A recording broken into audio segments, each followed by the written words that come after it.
Dr. Joseph Christiano has spent 40 years developing individualized diet and exercise programs for Hollywood celebrities.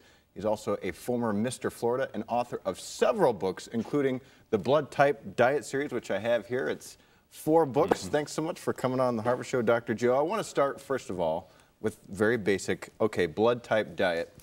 It seems to me, you know, trans fat is trans fat, calories are calories. So why does the blood type matter? Yeah, well, the difference about this is I really factor in your genetics. Genetically speaking, we're all different. So in other words, if we got all 4 blood types, the O, the A, the B, and the AB, and the RH factor, by the way, whether you're negative or positive, doesn't play into it.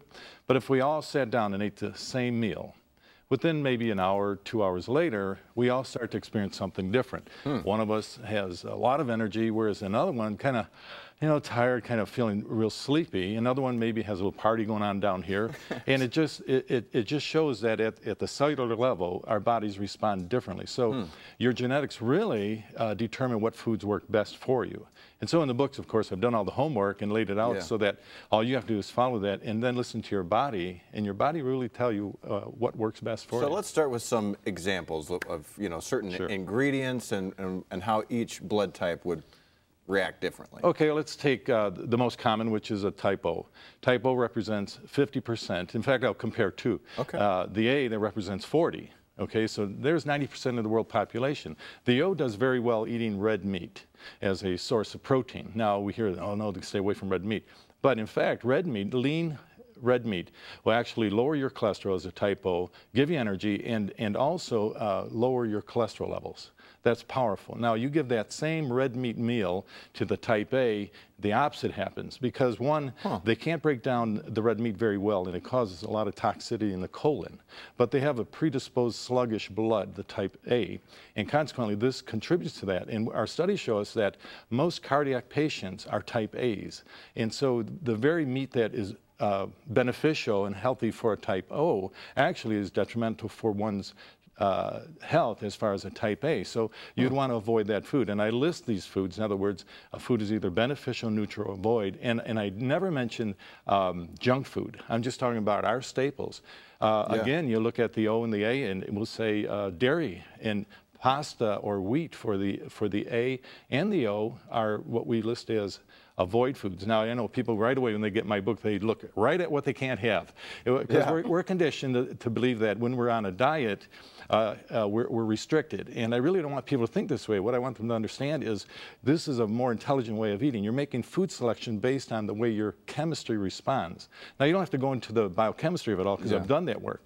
But what's interesting, within, I'll say 21 days, if a person gets a book and avoids the avoid foods the best they can for those 21 days and then re-enters those foods that they were eating, you will see a dramatic response. At first, when they go for 21 days doing their best to avoid those avoid foods, and never perfection is what we're looking for, but progress.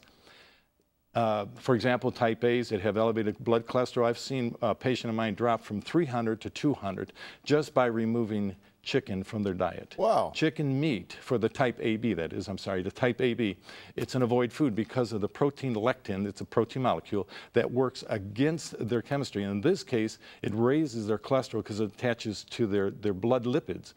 She cut out. And you'd never think that cutting out chicken would... No, you would think that's a healthy... Exactly. And so it's not a one diet fits all. It refutes that because we're uniquely designed differently. She removed the chicken, and her cholesterol went from 300 to 200. And yet the doctor wanted her on Lipitor just in case. And I says, well, you make your own choice. But if the only dietary change you've made was remove the chicken meat, I'm not going to suggest that you add it back in and get it back, have your cholesterol go back up, because I'm not into annihilating people.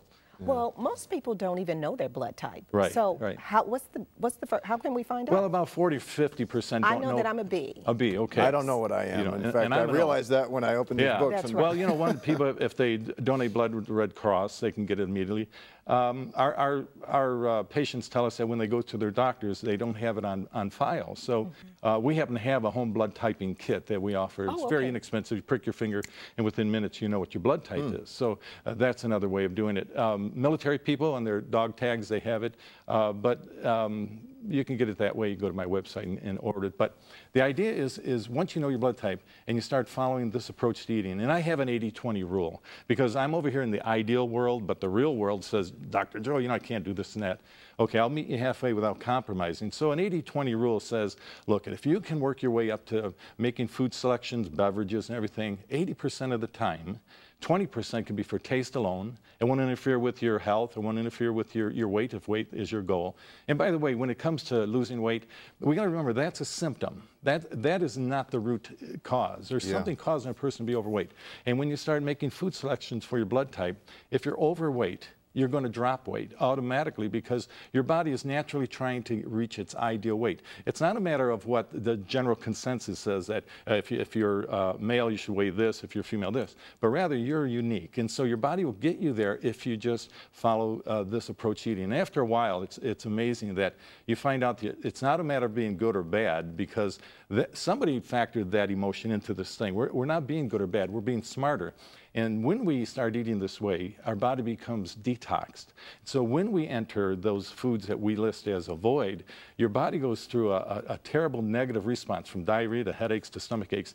And at that point, you can decide, do I want to feel terrible 1 day a week, 5 days a week, or every day feel great? Yeah, see, I've kind of reached that point where I don't eat a lot of junk food. So if, you know, if someone puts out some birthday cake or whatever, it doesn't really agree with me. But I want to ask you, a lot of these fast food places now, they have, you know, all this healthy stuff supposedly. Is any of that stuff healthy? Well, you know, there's a choice to make. You know, I think you can go with apples and some of the concoctions that they have out there in the fries. Wouldn't it have a lot of preservatives in it, though, well, you know, at a place like that? When you're asking the best of two evils, you know, I'm going to say the best choice is it's better than the French fries. Yeah, Right. It is. And so you can make those choices. You know, you can go with broiled instead of deep fried.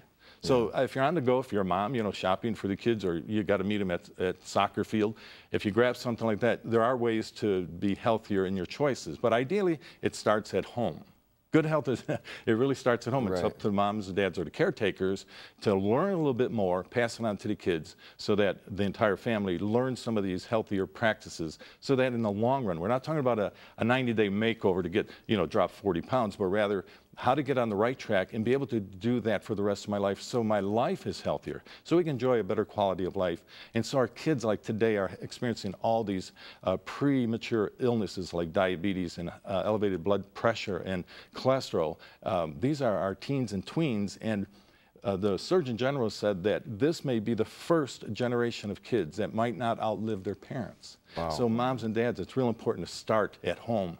And don't worry about the schools and don't worry about everybody else, but start there and start ingraining some of these good basics in their life. And this research must have taken you quite a while to put all this together, you know, to know how chicken's going to affect this kind of blood. Sure. Type. And for each blood type it's in, the type B represents 8%, and chicken is really an avoid food fuel. Like I was mentioning, the AB, which represents only about 2% of the population, they have the intolerances of the blood type A, but the flexibility of the B. And when I say flexibility, the O and the A, we don't do well with dairy or wheat, but you can have both. You see, and yet chicken meat, because of the dietary lectin, that protein molecule that attaches to the red blood cells, that is going to cause you health problems. So you can avoid that by removing the chicken, and you have hundreds of selections in my book, so you don't have to worry about going without.